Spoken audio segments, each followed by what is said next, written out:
Yo, what is going on, guys? It is Jonathan back again with the Weekly Scuffle, and I'm here to talk about Chris Paul being traded for Jordan Poole. It is draft day, and the trades are going crazy. Everybody's making moves. Everyone, especially in the Western Conference, is in some sort of an armory, especially the Warriors now. Memphis making a trade for Marcus Smart. You got the Suns making a trade for Bradley Beal. Warriors adding Chris Paul. Honestly, this is getting very, very interesting. And there are some rumors of some other players potentially going to the West, like James Harden potentially joining back in Houston. So this is all very interesting to see develop, especially with the Nuggets not quite being a super team, but being a great all-around talented roster. So it's very interesting to see how many teams think they have a shot and are willing to go all in and winning as soon as next season. And this is very interesting.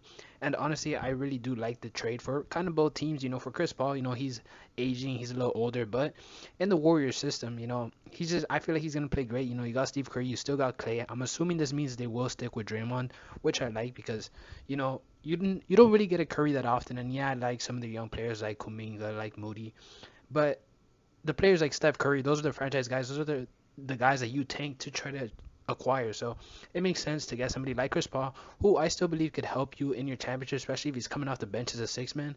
I think he could be a very good asset for this team, especially in the deep playoff runs that they tend to go on. So I think that's a great move. You also block him from basically going to a team like the Lakers, who could also hinder your ability to advance. So I think this is a good move for Golden State. And for the Wizards, you add Jordan Poole. I believe they got a first round pick and a second rounder. So honestly, you add assets. You could probably trade Jordan Poole later on, or maybe build around him for the next couple of years and see how that pans out. But with all that being said, we'll see how all this plays out. And see you next time.